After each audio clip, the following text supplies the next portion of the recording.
Bollywood hero Saif Ali Khan పై దాడి చేసిన నిందితుడిని ముంబై పోలీసులు థానేలో అదుపులోకి తీసుకున్నారు. జనవరి 16న ముంబైలోని తన నివాసంలో నటుడు సైఫ్ అలీ ఖాన్ పై కత్తితో దాడి చేసిన వ్యక్తిని మహారాష్ట్రలోని థానేలో అరెస్ట్ చేశారు. దాడి చేసిన వ్యక్తి మహమ్మద్ అలియాన్ అలియాస్ బీజేగా పోలీసులు గుర్తించారు. సైఫ్ ఇంట్లోకి ప్రవేశించి నేరం చేసినట్లు అంగీకరించాడని తెలిపారు. తన పేరును విజయ్ దాస్గా మార్చుకుని ముంబైలోని ఓ పబ్లో కూడా పనిచేశాడని వెల్లడించారు. థానేలోని హీరానందాని ఎస్టేట్ వద్ద మెట్రో నిర్మాణ ప్రాంతానికి సమీపంలోని లేబర్ క్యాంప్లో అతన్ని వీలే పార్లే పోలీసులు అరెస్ట్ చేశారు.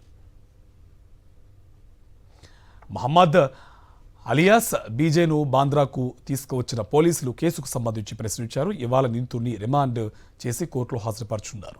దాడి చేసిన వ్యక్తి భారతీయుడా లేక బంగ్లాదేశ్ జాతీయుడా అనే కోణంలో కూడా పోలీసులు దర్యాప్తు చేస్తున్నారు.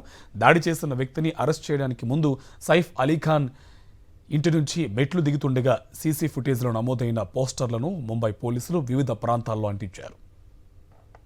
ఇక ఈ కేసుకు సంబంధించి ఛత్తీస్గఢ్లోని దుర్గ్లో ఒక అనుమానితుడిని అదుపులోకి తీసుకున్న తర్వాత అరెస్ట్ చేశారు. అతను ఆకాశ్ కైలాష్ కన్నోజియాగా గుర్తించారు. నిందితుడిని విచారించడానికి ముంబై పోలీసులు దుర్గుకు తీసుకొచ్చారు. అంతకుముందు నిన్న మధ్యప్రదేశ్లో ఒక వ్యక్తిని అదుపులోకి తీసుకున్నారు పోలీసులు. సైఫ్ అలీ ఖాన్పై కత్తిపోటు కేసుతో అతనికి సంబంధం ఉందని ఊహాగానాలు చెలరేగాయి. అయితే అధికారులు వాటిని తోసిపుచ్చారు. నిర్బంధం ప్రత్యేక కేసుకు సంబంధించిందని వెల్లడించారు.